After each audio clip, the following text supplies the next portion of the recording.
Garage, and today in the garage we're working on a replacement engine for this log splitter, and we're having some issues. The original motor died, and you guys can check out that episode when it's released. But I want to talk about automatic compression release, ACR, and how to get around it and how to test a motor.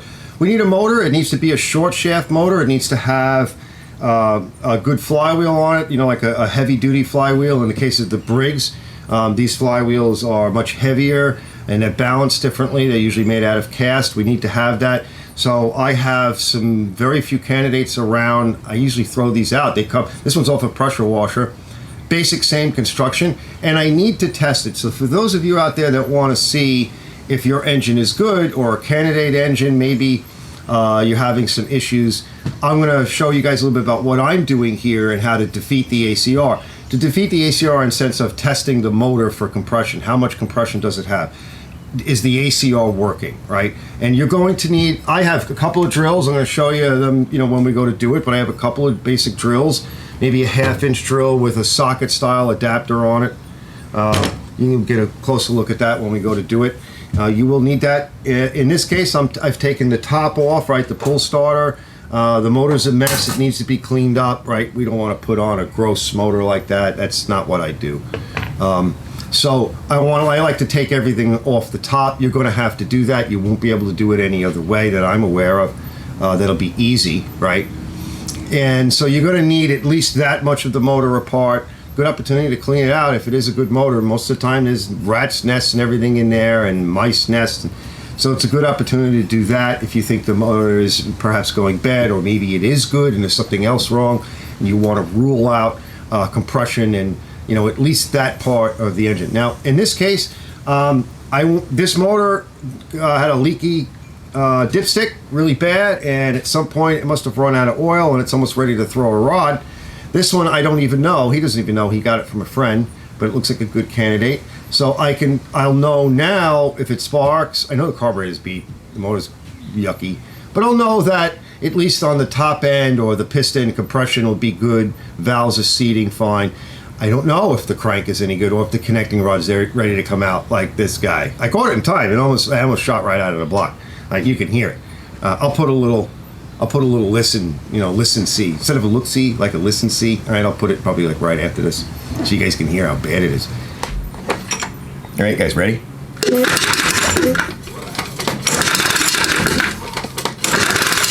Now the plug is out just to make it easier to pull, but the sound is worse with pressure applied.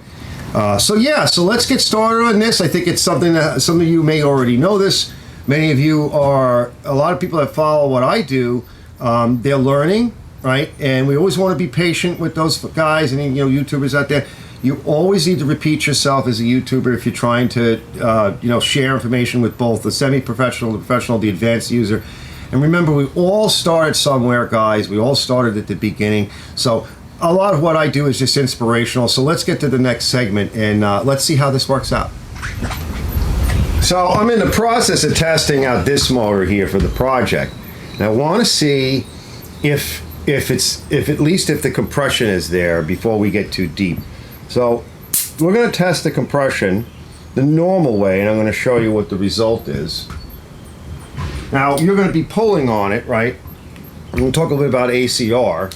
You're going to be pulling on it, so you can only turn it over, a handful of RPMs. I don't know, it's not going to be a lot.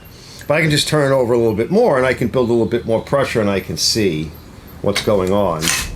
So let's see. I don't know if you can see this. All right, but what I want to do now is I want to rig this thing up, all right, so that it's like over here or something, and I want to show you what the difference is between testing the compression with the ACR on and with the ACR off. That's the automatic compression release. So I think we'll just use a clamp or something like right here. I'll be back in a minute.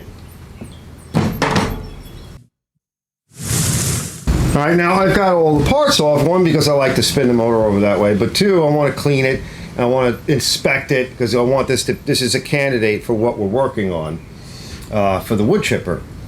Excuse me, not the wood chipper, the log splitter. So I'm going to go spin it now with my drill. We're going to go in the clockwise direction. the normal direction of rotation for one of these engines.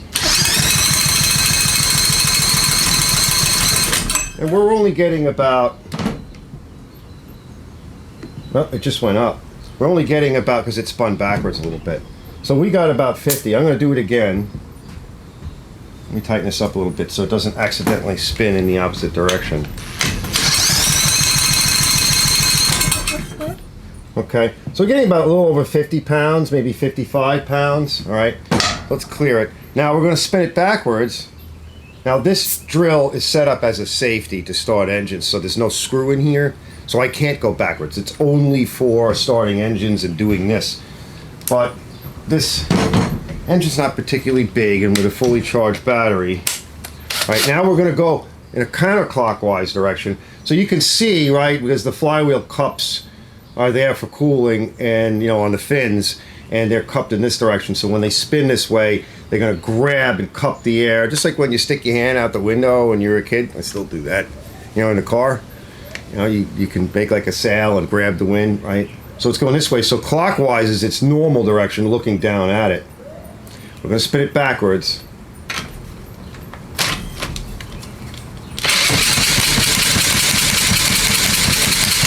And it spins it good enough. Notice we're getting 100 pounds. I know I'm sticking my head in there. Oh, get your head out of the way. So you see the difference. So this is a way that you can kind of defeat the ACR. So at least at this moment in time, right, this motor is, as far as I'm concerned, has compression. The carburetor is probably dead. It's filthy. There could be other issues. I'm going to check for spark. Head bolts are probably loose, blah, blah, blah, blah, blah, right? But I'm going to go forward, and like I told him, the only way we're going to know if it's really going to work, if it has any other issues. I can't see inside. I don't hear any weird sounds. Also, again, I'm listening when I shut up, and I'm not babbling. So this is a way you guys can, check. Now, of course, you'll have to spin it backwards with a decent drill, maybe a half-inch drill, right? A half-inch chuck, something with some power. And you're going to need a simple compression gauge, which you can get at Amazon or an auto parts store or Walmart. But you will have to spin it backwards to sort of defeat the ACR. All right, I'll see you guys in a bit. But while I'm here right now, this one was loose. Oh, that's loose. See? So, again, don't bother trying to torque it, because you'd have to take it out and clean it and lubricate it, because you will not get a proper reading on your torque wrench unless you do all that. These feel like they're actually kind of jammed in there. Right? Yeah, that one's... Some of these feel like they're just jammed, and it's very common for them to break. They just break. And this one you can't get to because that cover is, that sort of cage over the muffler is in the way. So we're going to change the muffler too. So let's just get all this nice and cleaned up. This is fairly clean. There's a little bit of junk stuck underneath there. Right, I often say, right, when you're talking down ahead, everything's got to be clean, right, and lubricated. And in my world, where I came from in automotive and custom motor work and stuff, the gasket manufacturers and bolt manufacturers will tell you what the torque value is roughly depending upon what lubricant you use. But we can see here, right, the difference is some of these are darker. Nope, that one dropped. This one's got more carbon on it, so it's probably near the exhaust. These are nice, right? But on a lot of these, the heads or the threads on the tip, they're all rusted. And so by the way, what do you think if the torque value is 200 inch-pounds to 215 for a clean bolt where the threads are clean and you're using an oil, what do you think the torque value would be for a bolt that's jammed in there and the threads are coated with oxidation and rust and junk? What's the torque value on that? That's why I say don't torque your heads unless you're willing to take everything apart, get everything nice and clean, chase all the threads out, wire wheel, get a good lubricant on it. I'm going to keep a few of these bolts, right? I'll keep the cleaner ones, the nice shiny ones. And I use them for things. I also use them to replace bolts that are kind of beat. When I do head jobs and stuff, did I say head job? I didn't say hand job. I shouldn't say either one of them, should I? What are you guys thinking right now? I can't talk to you people, right? Everybody's got their head in the toilet. So these are kind of nice, including myself. All right, we're back in a minute. All right, guys, now just as a reminder, I don't remember years ago, I remember Briggs, reading something about Briggs says 40 PSI spinning it the normal way is the absolute limit, right? Really, at that point, the motor's probably dead.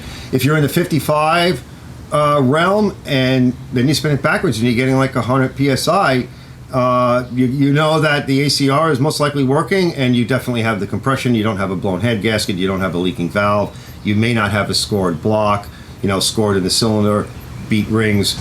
Again, you don't know if the crank is beat, the seals are beat, the bearings are beat, the connecting rod's ready to come out of the side of the block. You'll only know that when you run it under load.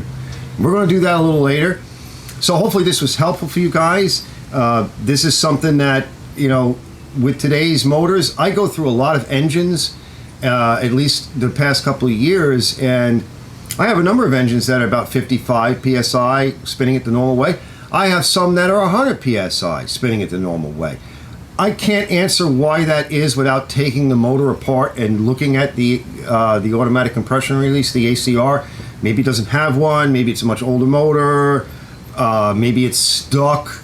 Okay, it's not working right because there's goop in these things. When I get in, there's goop all over. I don't know. This is just to help you guys out. Thanks for watching this episode of Archer's Garage, and I will see you guys on the next one.